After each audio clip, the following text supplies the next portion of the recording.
Добрый вечер выходного дня, друзья. Я Петр Цепанин, программа «Просто вкусно» на канале Якутия-24. Мы продолжаем серию летних передач. У нас уже осень на дворе, но мы по-прежнему на улице, и у нас казально-мангальные дела.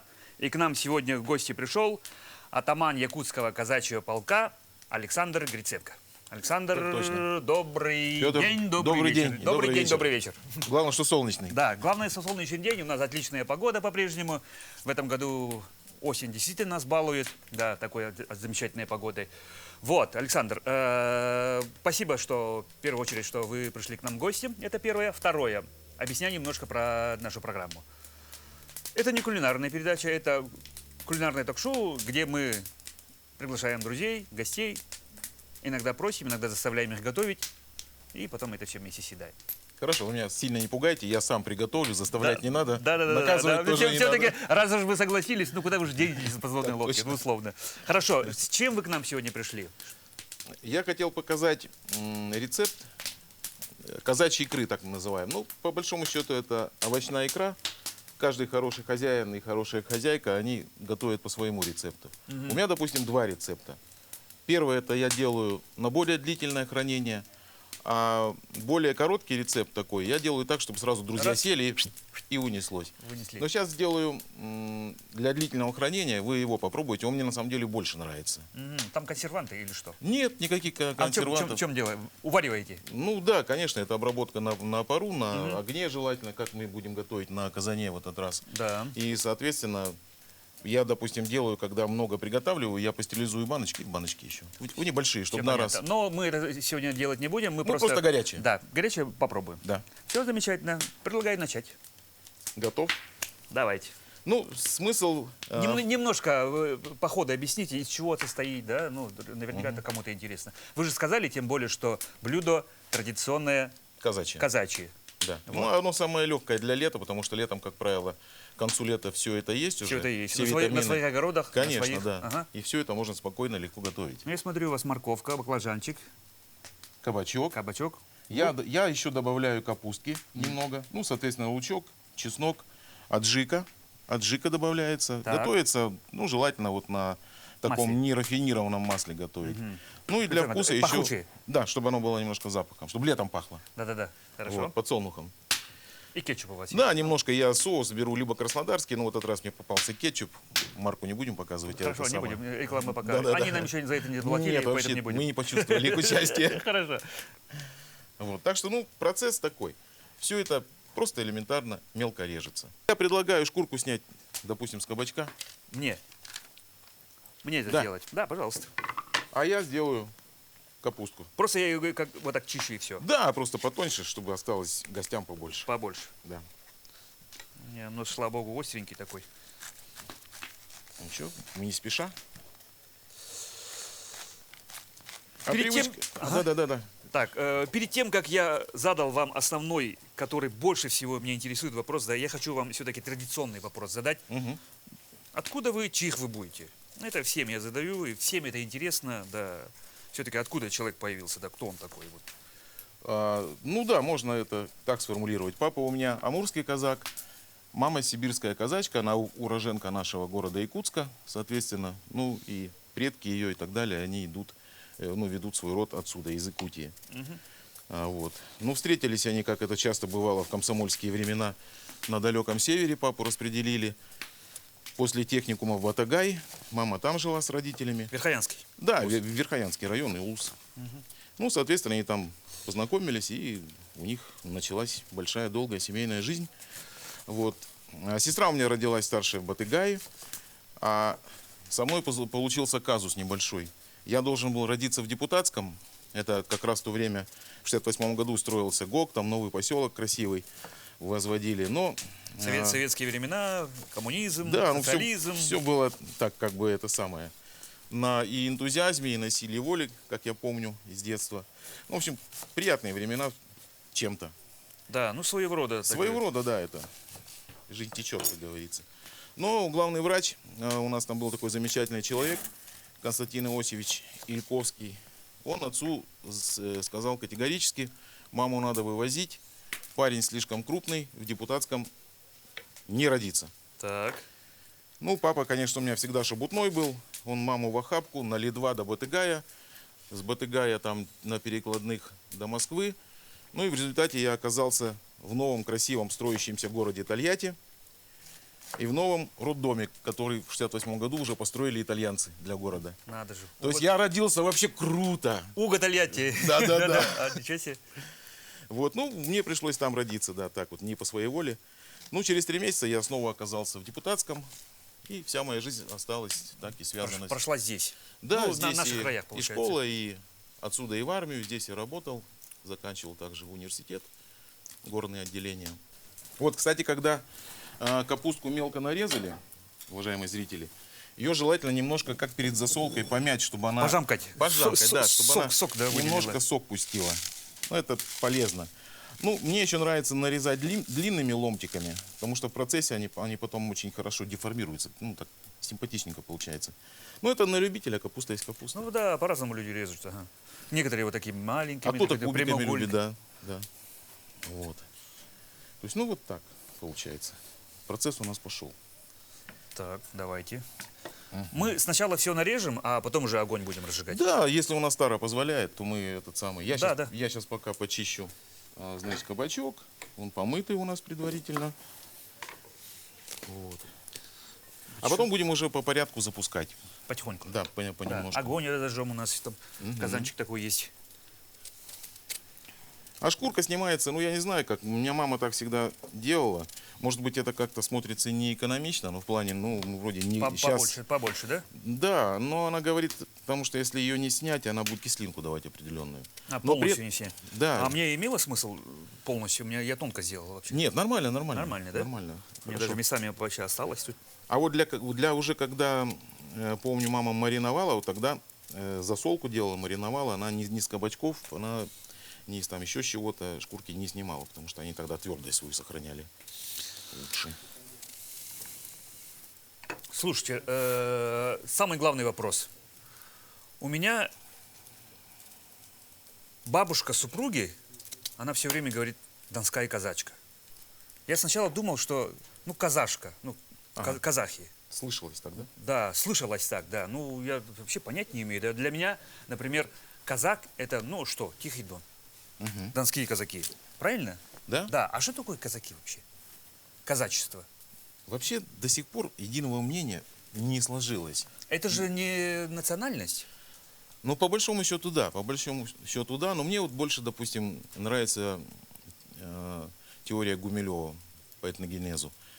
И, ну, по большому счету, она и подтверждалась существованием казаков. Потому что до реформы, государственной реформы 1868 года казаки причислялись к субэтносу, то есть к малым народам. Так. А потом, когда произошло переустройство государственного управления в России, в конце 60-х годов оно происходило, 19 века, казаков причислили к сословию. Ну, я так понимаю, что государству, наверное, было так удобнее, потому что, во-первых, с сословий, как я понимаю, брался определенный какой-то налог. Потом, заводя в сословие, то есть приводили к какому-то единому рангу, каким-то рамкам, ну, вот, единым поведения, там, существования и так далее.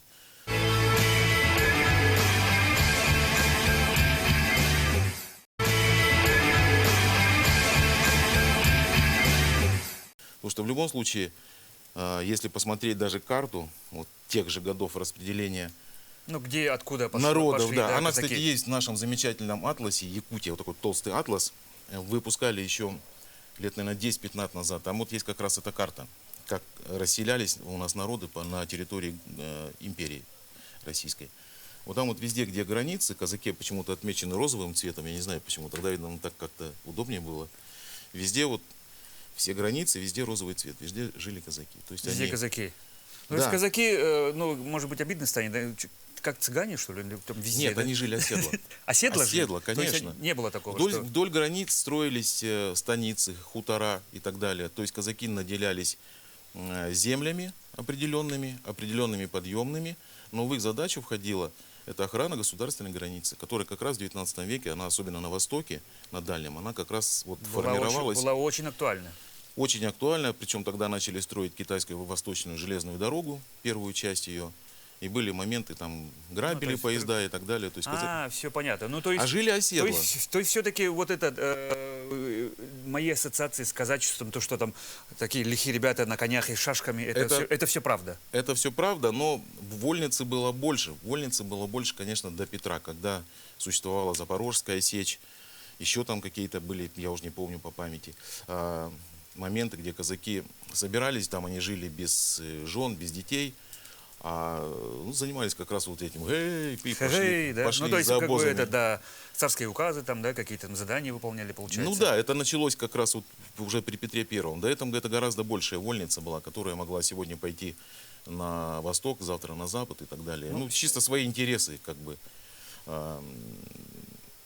подчеркивая, что ли, или как там правильно сказать. Но единственное, то, что самый главный сдерживающий фактор всегда был для казаков, это православие. То есть это воины Христовы. Это однозначно. Это защитники православной веры. Других нету. Потом у нас уже в 19 веке стали формироваться, особенно в начале 20 века, бурятские казачьи подразделения, калмыцкие и терские. Это уже которые вот... Да, но они считались казачьими, но Кавказ. они были в своей вере. Буддисты там они были. В общем, по большому счету, буряты и калмыки, они буддисты. Да. То есть очень активно они воевали в наших вот этих войнах, когда Россия участвовала в турецких войнах. Первая мировая война. Вторая. Ну, вторая, само собой, Само там собой, уже отдельно, ну, да. там уже все за всех. Да, там были мощные корпуса Белова генерала, Даватора генерала. Это уже вот при обороне Москвы они отличились. Но у меня все равно собирательный образ казака – это лихой такой мужичок, обязательно с усами, Это в папахе и однозначно, саблей. однозначно, Ну, то есть потому какая-то что- такая наружная идентичность была у всех, да? Да, да. И она до сих пор сохранилась. Ну, конечно, обязательно головной убор. Многие носят усы. Это вот привычка еще с тех времен, потому что я, допустим, помню фотографии еще про дедушек. Ну, там не было никого без усов. Все, ну да, там еще подкрученные были, как у Буденова. Были там. Красиво. Вот, борода не всегда, а усы всегда были. Как бы. Обязательно головной убор. Без головного убора даже не фотографировались. То есть всегда головной убор. Папаха. Либо папаха, либо фуражка. Просто. Летний вариант. Да, да, да. Ну вот да, в нашем фольклоре очень много, ну, допустим, про атамана, там, да, про казаков, там, песен, у современных даже там исполнителей есть. Ну, то есть фольклор это уже вжилось давно. Ну, то есть сколько времени насчитывать истории вообще казачества? Ну, я думаю, если не ошибаюсь, то порядка 1000 лет с упоминанием вот уже именно что козаки, казаки там и вот эти вот, ну, как бы, что есть такие племена, есть такие эти самые, такое вот народное собрание, скажем. Интересно, да. Ну, то есть до сих пор я, видите, получается, мало знакома, а сейчас вот, видите, узнаю многое. Так. Так, ну, надо прикончить кабачок. Да, мы за разговорами забыли, зачем, собственно, мы здесь собрались. Мы ускоримся сейчас. Так, мы ускоримся, да. Ускоримся. Хорошо. Но, тем не менее, как вы сказали и подчеркнули, единое мнение о том, что, ну, кто такие казаки, ну, как бы не существует. Я не нашел, честно Не говоря. нашел. Хотя очень интересная для меня тема всегда это была. Но вот чтобы кто-то вот прям вот, я не знаю, доказательно сказал, у одних такая теория, у других такая теория. Но все сходятся, что либо от сарматов, либо от скифов, откуда-то вот оттуда пошло, как бы начали отделяться, аланы в эту сторону пошли, казаки сюда, как бы. История вообще не знает сослагательного наклонения. Да, Про якутов тоже самое же. Но основная из самых главных версий о том, что мы испугались татаро-монгольского и бежали от войн. Да я не И думаю, что испугались. Я сюда. думаю, это была огромная миграция народов как бы в то время. Люди же нет, переселялись с Сибири, из Сибири, Да. Но с двигались. другой стороны, Кавказ всю дорогу на своих горах жил и живет. Правильно? Ну да, ну там, Да, там, с наверное, одной стороны, я имею в виду. То есть Ну, теория этногенеза это же не только люди, это еще и природные и климатические да, условия. что изменилось. Да. Может быть, Да. тогда по-другому было. Черт его знает. В том-то и дело. Они и не знали, что может здесь так холодно, да? Может быть, а может, это теплее было в то время. Может быть, да. Это только вот наши научные работники могут, да, это самое. Догадки. Ну, скажем так, Разобраться. главенствующая версия. Так, интересно. А сейчас чем вы занимаетесь? Ну, если в плане казачества, Да. Ну, то мне вот у это нас, больше. да, у нас существует государственный реестр в России казачьих обществ. Всего, значит, территориально казаки как сейчас распределены. Ну, допустим, Дальневосточный федеральный округ. На территории Дальневосточного федерального округа есть Уссурийское войсковое казачье общество, внесенное в государственный реестр. Реестр. Так. Сейчас, когда к нам в Забайкальский край присоединился Бурятия, там есть Забайкальское войсковое казачье. Да, то есть сейчас у нас на территории ДФО 2 казачьих войска. Вот. Но Войско прямо. прям войско это То есть вы считается. вооружены? Нет, это так название исторические и ну, федеральные то есть названия. это как бы собрание, войско. Да. Объединяющие. Не, то не есть войска, а войско. войско. Все, понял, хорошо. Ага. Вот. Но, соответственно, если сказать про уссурийское, то в состав уссурийского входит 8 отдельных казачьих, скажем, обществ. То есть допустим, суботряды. да, Магаданское, Камчатское, Сахалинское, Якутское, самое старое и самое, которое вот основа стала вот для дальневосточных казаков, это наша. Стало окружное казачье общество. Ну, в свое время просто якутская городовая команда, потом якутский казачий полк. Это раньше так Существует, называлось. старейший, говорите, существует давно, получается. Да, конечно. Со времен основания города Якутска идет отсчет вот, появлению такого понятия, как якутский казак. Ну то есть, собственно, основатели пришли, и, собственно, и Но казаки они же никуда были. не ушли, они же остались. Соответственно, так-то да. стали жениться, плодиться. Стали кто-то еще приходить. Ну, женились, значит, жены становились казачками, принимали православие казачками, дети, соответственно. Это, ну и пошел процесс. Знаменитые семьи Поповы, Григорьевы Ну да, и подождите, так Советский далее. Союз был в 5-й графе, казак не писали же. Нет, не писали. Не писали. Не было. Не было такого, да? Ну, в советское время мы еще подверглись же, если помните, декрет Свердлова в 19-м, по-моему, году вышел о расказачивании. Когда и там... Ну, я понимаю, что гражданская война, там, красные за красных, белые за белых. Не надо направо, не надо налево, да? Косили всех, да. То есть, если расказачивали, то практически это самое, всех семь, ну, прям семьями выкашивали. Хорошо, если просто ссылали. Но, с другой стороны, в Советском Союзе, ну вот, когда 19-й год упомянули, да, ну и, собственно, и церковь-то боролись совсем другими методами. Ну да. Хотя это вернулось. А с другой стороны были и красные казаки, Чапаев, Буденный и так далее. Так и воевали. Воевали против белых казаков. Ну, Да. это страшная трагедия. Чапаев, народа. да, с 4 георгиевскими звездами. Да, Ну, как, да. Он же казак, получается? Да. Ну, считается казак. Буденный. Тоже. Буденный тоже, да. Ага. Вот, то есть, Ну просто об этом громко не говорилось тогда, получается. Что по они большому именно счету, казаки. да. Начали Чтоб казачьи- не упоминали, что вот именно казаки боролись за советскую власть, там, за Красную армию и все прочее. Такого не было.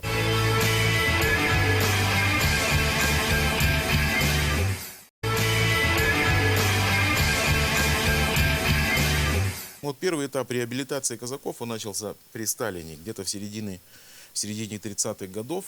Уже чувствовалось, ну, уже, в принципе, по большому счету, уже на подходе была Вторая мировая война. То есть мы уже знали, Уже что понимали, 1933 что год, что-то к власти произойдет. пришел Да. Гитлер, хунта уже Франко в Испании там, и так далее, что ну что-то вспыхнет. И вот тогда стали, как раз на казаков обратили внимание, как на организованную... Типа почитали, сколько же их и какую они Конечно, несут мощь. перепись, не помню, 35-го или какого-то года была это самое. Посмотрели и стали формировать казачьи части уже потихоньку. То есть к войне уже, в принципе, были боеготовые там, ну, в основном это была кавалерия, конечно же. Да, ну то есть красавчики, которые готовы были воевать. Они уже служили. И умели Это уже, это делать. Да, тогда же это уже была почти профессиональная служба, ну, в то время. Это служили минимум 5 лет тогда. То есть на флоте 6, по-моему. Ну, вот что-то такое. Ну, то есть уже ты раз ушел, ты уже Да. долго оттуда не выйдешь. Попрощался и Да, вот кто-то ушел, допустим, не в вернулся. 36-м, 37-м году, а вернулся только в 45-м, если живой остался. Если То есть живой, вот да, слава Богу. почти 10 лет. Ну да. Поэтому стали уже тогда к этому возвращаться. Ну а когда Великая Отечественная война началась, конечно, тогда очень активно формировались пластунские части казачьи, истребительные батальоны из казаков. Ну, понятно, что кавалерийские корпуса, которые себя проявили очень хорошо. Я, допустим, я узнал, что я казак, мне лет было 10, когда к отцу в станицу отправили летом. Я увидел дедов, у которых там по воскресеньям они выходят, типа схода там с орденами, с медалями, в попахах или в кубанках сидят, все в рубахах таких холщовых. Лампас у них в Амурской Красные области. обязательно. Такие У них желтые. тонкие, да? У- Желтые? Да, в Амурской точно. области желтые. Это мы, якутцы, носим красный лампас исторические. То есть в Ну то есть сапогах- каждое подразделение свою ну, по большому счету, идентификация у нас получается, в да? Якутии получается магаданцы, камчедалы, и мы носим красный лампас. Потому что эта территория напрямую осваивалась якутскими казаками. А вообще, если говорить про само казачество, то я, допустим, вижу 3 краеугольных камня в основе лежат. Это служба Родине, служба вере православной и служба своей семье, своему роду. Вот. Ну, как это вот основа такая. Одна из основ это все-таки православие. Ну, Христианство. конечно, да, да. Служба Богу. Да. Или во имя Бога. И во имя Бога. Это впитывается, в принципе, с молоком матери. Я, допустим, немножко позже, чем ребята, которые в станицах жили, узнал о традициях. Но я помню в детстве, как мама, папа был партийный такой, серьезный очень человек. Но всегда на Пасху были яички покрашены. Мама там что-то, какие-то молитвы, хотя работала во 2-м отделе, ну, в КГБ мама работала, ну, в спецчасти называется, в экспедиции. Но при этом всегда куличики, всегда это самое, на Рождество там какие-то определенные традиции. Ну, свои какие-то ритуалы, да. Да, все это как Потому бы... что же, ну, не секрет, что, допустим, ну вот во времена расцвета махрового коммунизма, да, социализма, ну, все-таки православие было оттеснено. Ну да, скажем так, да. Ну, до России, до наших времен, до 90-х годов, да, когда, ну, кто раньше действительно Пасху там, да, кто там на Рождество отмечал? Не было такого, Новый год. У нас даже в Якутске, вот тут наша маленькая церковь старая на Ушакова была, и все. И то она открылась, по-моему, уже где-то в 80-х только годах, насколько я помню. А до этого даже, по-моему, прихода здесь не было, ничего не было. То есть, а потом как потихоньку, да, уже процессы пошли. Без духовности же никак. Согласен. Потому что либо у тебя это в голове, либо у тебя в голове там банка с пивом, интернет, экстремизм и все такое.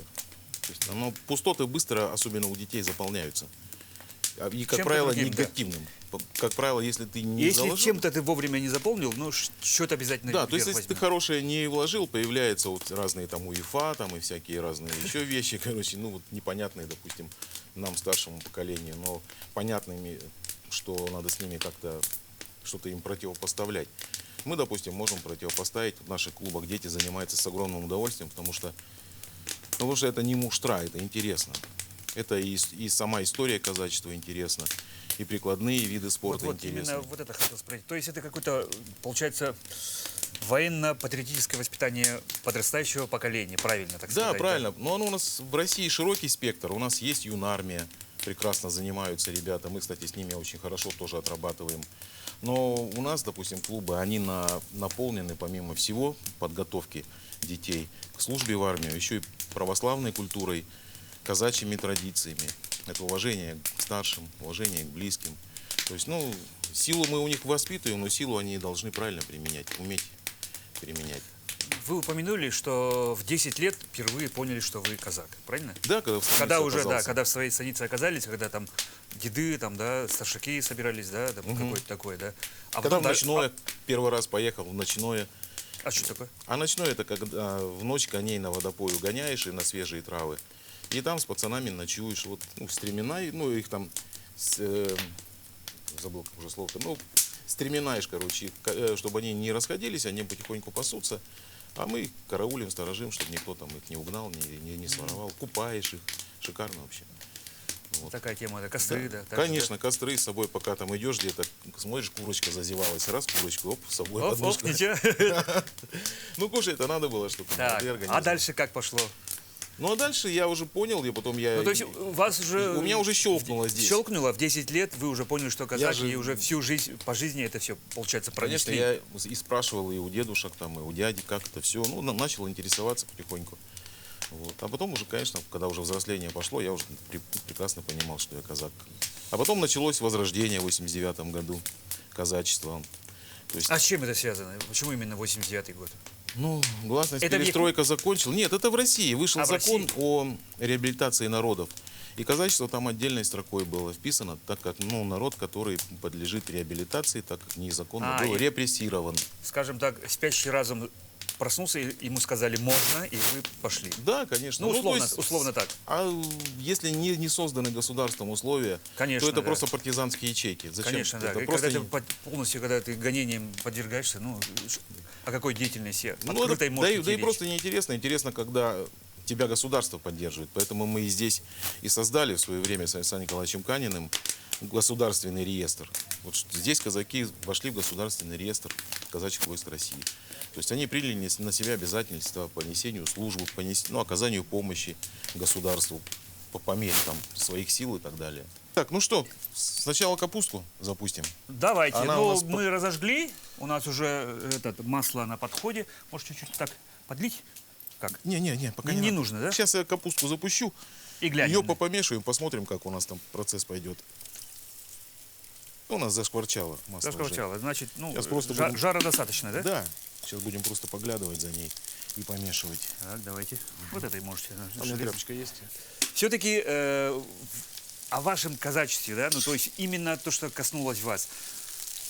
10 лет вы почувствовали, что вы казак.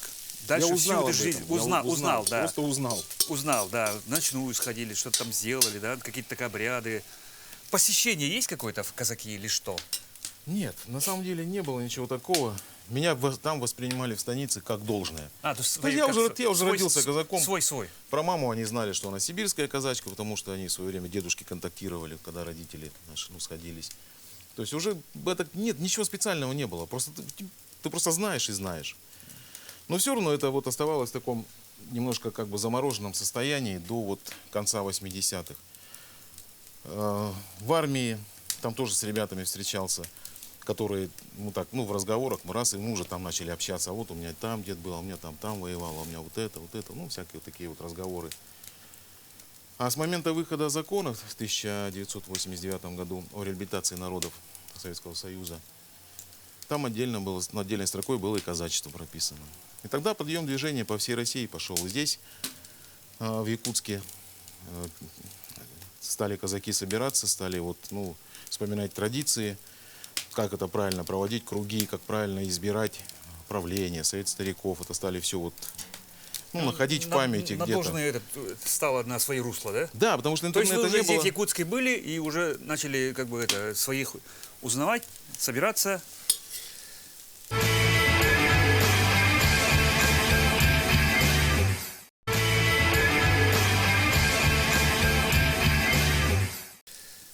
Да, только я еще позже начал, я сразу говорю, потому что я тогда, во-первых, у меня была учеба, это студенчество и так далее.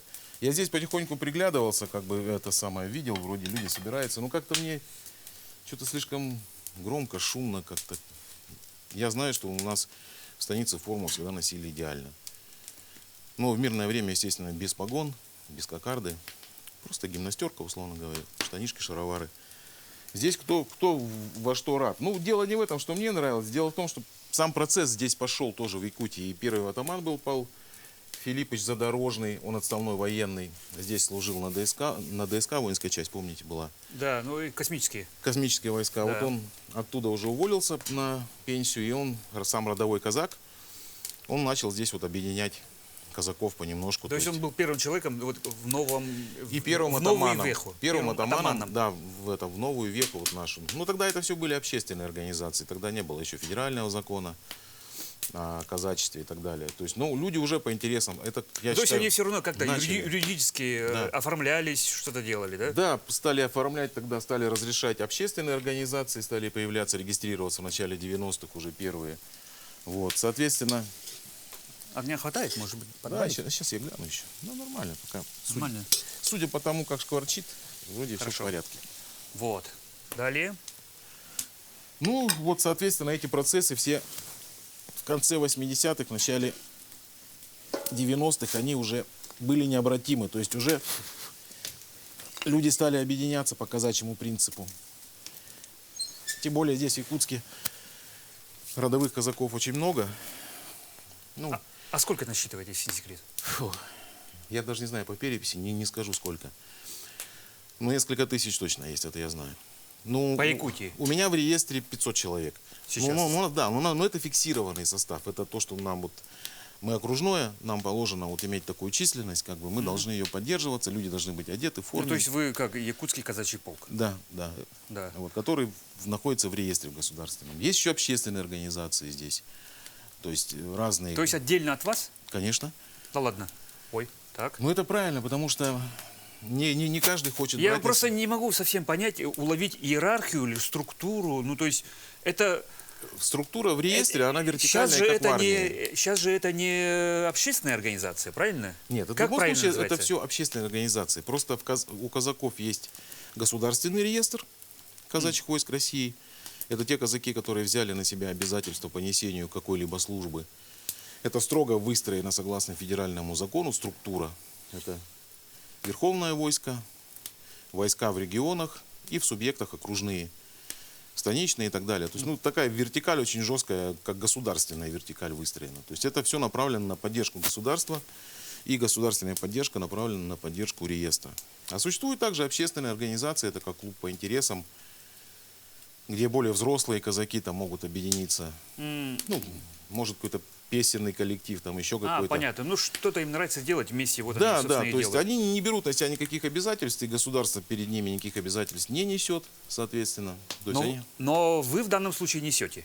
да, мы несем, но при этом мы контактируем так же, как и с любыми гражданами. Но при этом вы не подчиняетесь ни МВД, ни Росгвардии. Нет, Ну, нет. то есть вы же не военизированные. Нет, нет, нет. Но в случае, если вдруг военное что-то... там Мобилизация. Мобилизация Да, и все. специально есть МОБ-резерв, есть специальные постановления и так далее, что если вдруг война и так далее, то это казаки составляют, ну, основную часть мобилизационного резерва. Так, интересно. Очень интересно. Александр, скажите, а как становится атаманом? Процесс очень простой. Высший орган управления у казаков – это большой круг. Большой круг? Большой круг. Ну, допустим, есть Якутский казачий полк. Мы решили, как бы, ну, допустим, казаки решили создать Якутский казачий полк. Они собрались, это называется круг большой. Будем воссоздавать полк. Давайте будем, ну, общественную, условно говоря, организацию. Кого выберем атаманом? Иванова, Петрова, Сидорова. Кандидаты, выходи, стройся. Ну, не совсем так, но, в общем, Либо выдвигают. за кого проголосует большинство казаков, тот и становится атаманом. Есть такой момент, что может окончательное решение принять, если вот так получилось, председатель Совета стариков. Это вообще самый уважаемый, это самый заслуженный казак. Как будто представитель совета отряда. Ага, хорошо. Ну да, как просто пионеры. даже если на круге начинается вроде какие-то разногласия, кто-то начинает шуметь, кричать, люди начинают ссориться, старик встает, сразу тишина. А если кто-то, Старшой и всё. ну а если кто-то супер наглый, который традиции не знает, то его просто получит нагайками и все. Так по традиции. Отсекут. Ну, высекут. Есть там Высекут. комната психологической разгрузки есть у нас на казачьем дворе. Да ладно. Да ладно, есть. Или пытошная, скажем Да так. ну, что там. Я прикалываюсь, конечно. Сейчас такого нет, а были в 90-е, когда там начало нулевых, там было у нас много веселых хлопцев. Да, скорее По всего, горлопанить, да. которые Не, хотели. ну я понимаю, что это какие-то Неконструктивно. могут быть раздраи, да. Там. Да нет, спор они, для этого большой круг и собирается, чтобы решать разногласия. Он для этого и нужен. Не только выбрать атамана, но и высказать атаману, допустим, какие-то свои претензии, если Да. он не прав, там еще там что-то. Для этого большой Выбрать круг. направление движения, куда вы Да. движетесь, да? Да. Поэтому я говорю, что это вот казачья демократия, она вторая после греческой демократии идет. Очень Не было ни у кого, кроме нас, вот это, ну, последние века, что вот так решили, вот ты будешь, решили на Азов пойдем, решили на Очаков пойдем. Мгм. А избираете на какой-то срок или как? Да. Ну, это определяют казаки в современности. Или опять же таки, может быть, это... Как сейчас там было, там, аннулирование или... Буча. Да-да, Буча. Бучу подняли, Бучу атамана подняли. сбросили. Нет, в реестре это четко определено. Ну, во-первых, это устав, зарегистрированный в Минюсте, там написано. Казаки сами на круге решают, на 3, 4, 5 лет. Их никто не ограничивает. Насколько они хотят избрать атамана. Они принимают устав, соответственно, в нем прописывают. 3 года? Ну, 3 условно. года. Да, на второй срок можно, наверное. Да, там можно, там есть определенные ограничения. Но это, опять же, каждый в уставе прописывает, каждое казачье общество сами прописывает в уставе, как это надо сделать и насколько. То есть здесь нас никто не ограничивает. Ну, то есть вы сами решаете. Да, по большому счету, да. То есть, ну, совесть надо иметь, я всегда говорил, и у нас здесь в Якутске все со здоровой головой понимают, что, ну, посидел ты там 1-2 срока, надо и уже пропускать дальше, чтобы процессы шли. В голове же все равно замусоливается. Само собой. Одно и то же. А когда свежая кровь приходит, всегда вектор движения. Поэтому якутское казачество, оно и является одним из самых передовых на Дальнем Востоке. Самых древних, самых старых и самых передовых. Ну, Вот вы многие идеи, не которые... без степени гордости об этом рассказываете. Конечно, а как мне? Когда на шумном круге один раз во Владивостоке уссурийские казаки кричали, я с трибуны выступал, говорил, что нужен такой устав войсковой, нужно это делать. Они мне: не любо якутцам. Я говорю: да вам не любо, нам 380 лет, а вам 150, и рты закройте. Ну, я немножко пожестче, конечно. Ага. И замолчали, представляешь? Разница 150 лет и 380. Конечно, вы истории писали уже давным-давно, когда они еще... Ну, понятно. Ну, их там еще и не было даже близко. Слушайте,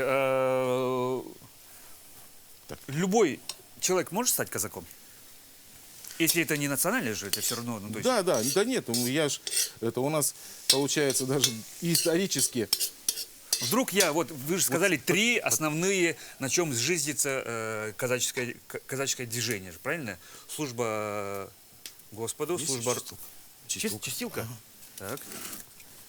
Служба Господу, служба Родине и желание служить. Да. Так было же, да? Вот. Ну, вообще, я тебя сейчас немножко перебиваю. Давай. Может, да, стать человек, но есть просто одно условие. Он должен быть православным, Да. два условия, и принимать наши правила и традиции.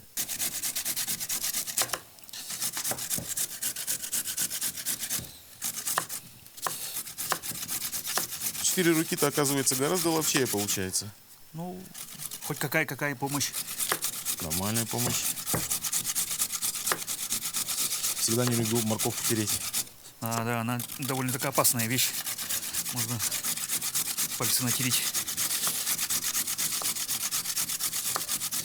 Нож у вас какой острый, а? Ну да, уже привычка. Все время с якутским. И на охоту наверняка, да? Да. Но у меня там все равно есть какие-то свои разновидности. Рыбу почистить, допустим, это так. Ну филейный. Лытки ободрать, это Другое, да? коротенький ножичек. Там уже. А так вот очень удобно, просто готовка. И завершающий этап нашего приготовления, это нужно добавить, опять же, на любителя, чесночку. Ну, как без него? Ну, есть люди, которые как-то не приемлют чеснок. Там, может, Аллергия какая-то аллергия бывает. может быть, да. Да. А я нет, я люблю чеснок. Я, как правило, просто его добавляю.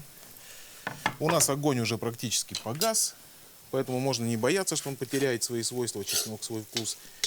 Мы его перемешиваем. Все, кипение у нас уже практически прекратилось. Но казан еще тепло держит, что очень важно для чеснока, чтобы он немножко отдал свой аромат. Я доверился Петру, я думаю, он не ошибся, все нормально. Остальное все с меня уже, как говорится. Ну что ж, Александр, давайте Чокаемся. пробовать. Чокнемся, Попробуем. пробуем.